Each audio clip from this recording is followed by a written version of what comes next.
Hello everyone, welcome to Passion Studies. My name is Dikshant Sharma and आज इस video में जो हम टॉपिक डिस्कस करेंगे वो होगा how to make 1 marks question from NCERT book. मतलब चैप्टर में से आपको कैसे 1 मार्क्स के क्वेश्चन निकालने हैं। आप सभी सोच रहे होंगे कि बहुत दिन बाद वीडियो आ रही है। एक्चुअली द थिंग इज़ कि I am not at my home, I have shifted to Chandigarh. I'm telling you people very frankly, my college has been opened and आपने अगर मुझे अदर सोशल मीडिया प्लेटफॉर्म पर देखा होगा so I have posted there. So basically due to this reason shifting and all and एक जगह को adapt करने में थोड़ा टाइम लगता है. So everything was at that place only. So इसलिए थोड़ा डिले हो गया. But in coming days I will be posting the videos as per my schedule regularly जैसे आती थी.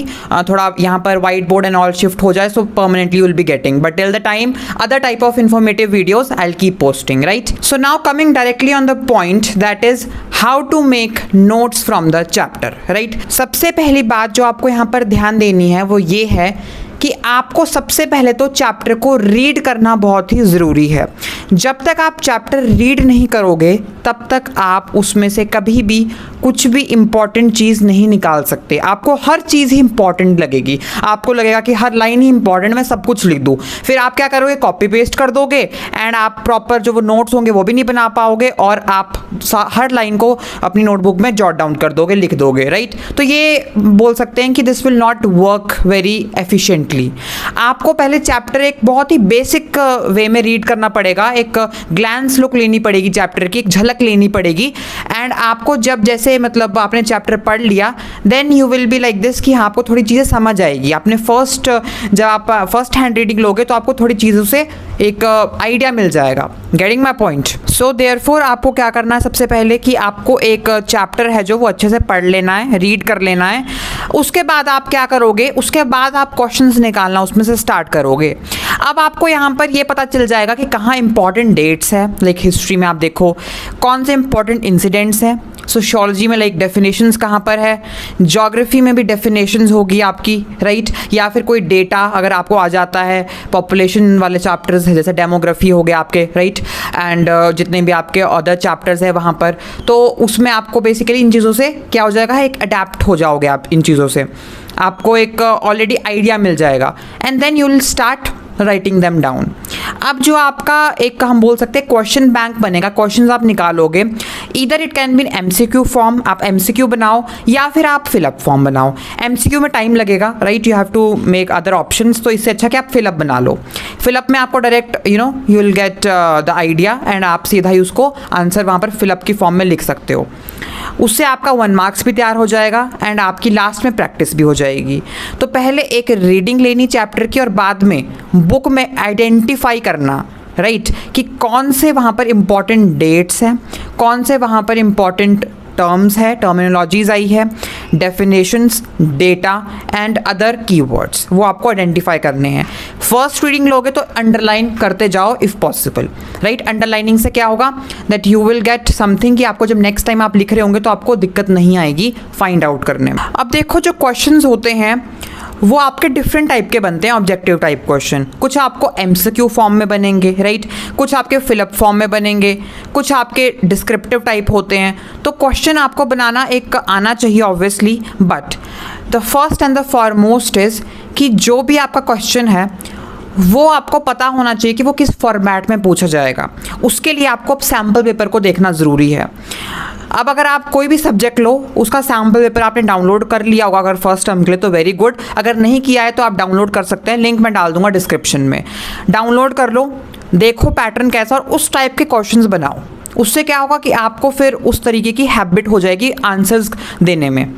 अगर वैसे बना सकते हो आपको एक हम बोल सकते हैं कि थोड़ा आइडिया मिल जाएगा, एक पता चल जाएगा कि किस टाइप के क्वेश्चंस आ रहे हैं. सो आपको यहाँ पर क्या करना है कि जब आप क्वेश्चंस बना रहे हो तो अपने सैम्पल पेपर को रेफ़र करके भी चलना है. राइट. सो देयरफॉर आपको सैम्पल पेपर को रेफ़र ज़रूर करना है एंड जो क्वेश्चंस होंगे आपके डिफरेंट टाइप के आपको उस ऑर्डर में चलना है. फिलअप्स बनाओ, मैच द फॉलोइंग बनाओ, एजर्शन बेस्ड बनाओ. ये आपकी थिंकिंग और आपकी क्रिएटिविटी के ऊपर है कि आप कैसे बनाते हो. राइट. ये आपको अपने अकॉर्डिंग देखना पड़ेगा. Getting my point.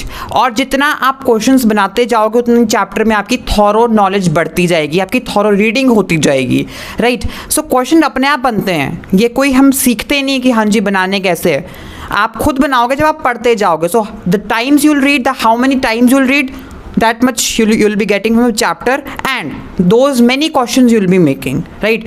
So you have to read the chapter very thoroughly, twice, thrice, as many as times you can. Getting my point?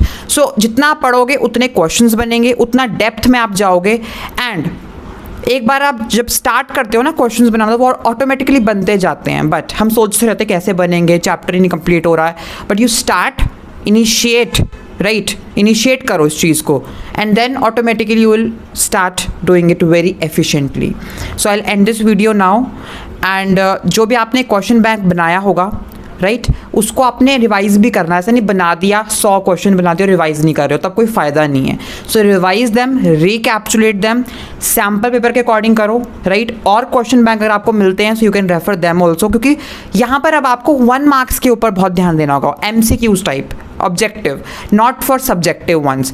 Subjective की प्रैक्टिस करते रहो, 5 मार्क्स, राइट, 8 मार्क्स, उसमें आपके ऑटोमेटिकली शॉर्ट जो question होते हैं वो automatically cover हो जाते हैं। So therefore I will say कि आपको बेसिकली जो ये एक स्ट्रैटेजी है इसको फॉलो करना है, starting from the glance reading of the chapter, right, underlining important factors and जितनी भी चीज़ें हैं, एंड उसके बाद जितने भी आपको क्वेश्चंस प्रिपेयर करने हैं वो सारे आपने प्रिपेयर करने हैं। उसके बाद आपको जितने भी क्वेश्चंस प्रिपेयर करने हैं सैम्पल पेपर को कंसिडरेशन में रख के, राइट, उस तरीके से करना है, एंड लास्ट में सारे क्वेश्चंस को क्या करना है, रिकैप्चुलेट और रिवाइज करना है। तो इस प्रॉपर स्ट्रैटेजी में चलोगे, फ्लो में चलोगे, you will get very good marks and you will score very high, चाहे वो 40 मार्क्स का हो, चाहे वो 35 का हो, अकॉर्डिंगली जितने भी आपके सब्जेक्ट की विड्थ हो, right, but you are going to score very good, you can score full marks also, right. So prepare well, and कोई भी कन्फ्यूजन, कोई भी क्वेरी, कोई भी doubt, feel free to ask me on my Instagram, Twitter और Telegram, link सारे description में mentioned है। With this I end the video